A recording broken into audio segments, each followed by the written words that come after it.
Right. Good afternoon, everyone.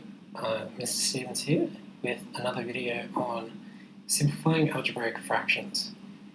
What we're going to be doing today is adding and subtracting fractions by using a common denominator. You should have had some practice doing this before, but the difference now is that we're going to have x's, y's, a's, and b's in our fractions. We're not only going to have numbers.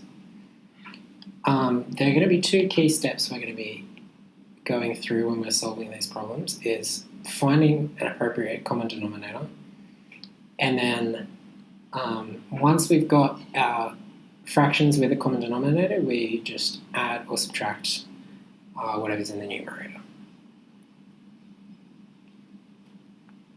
Let's have a look at this. We've got an addition problem on both sides.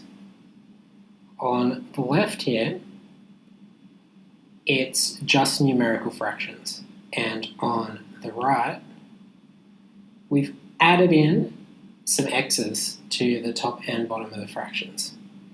But I want you to notice here that it doesn't actually change the working. We've chosen a common denominator of 20 because we multiplied our 5 here by 4 to make it 20. We multiplied our 2 by 4. The same thing happens over here. We multiply our 2x now by 4. And we repeat the same process with the other fraction. We times by 5, so we times by 5. Same thing happens over here. And then the simplification, the last step, is, just 8 plus 15 equals 23. It works the same way over here. We've got two like terms, 8x and 15x, so we just add the coefficients together. 8 plus 15 is 23x. So as you can see, these processes are not that different at all. We just kind of have this x hanging along for the ride on the algebraic fraction. It helps. We have to be able to figure out a lowest common denominator. And I want to show you one way that will always work.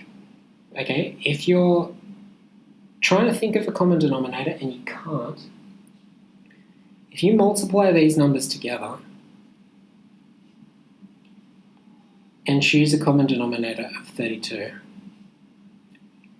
you will always get an answer, but the answer that you get at the end might not be the most simple form of the equation, the fraction, sorry. Let me just follow this one through.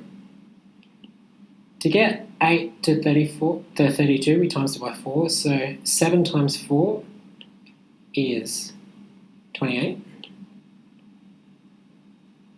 To get 4 into 32, we times it by 8, so 3 times 8 is going to be 24. So then we simplify that down to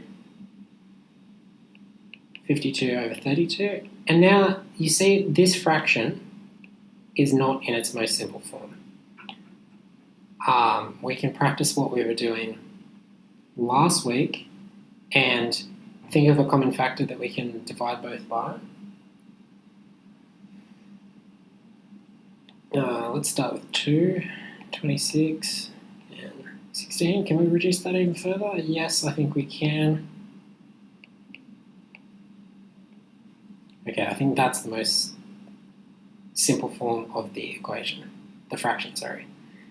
Let me do this problem again, but show you perhaps a faster way.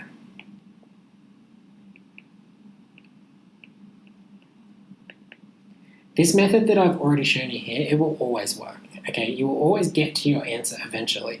What I'm going to show you here is just a slightly quicker way you can get there. We can actually use as a common factor for these fractions 8. That means we don't even have to change our first one. What did we do to our 4 to make it 8? Well, we times it by 2.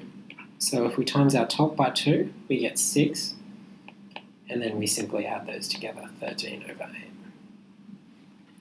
So timesing the two denominators together will get you a common denominator that will work.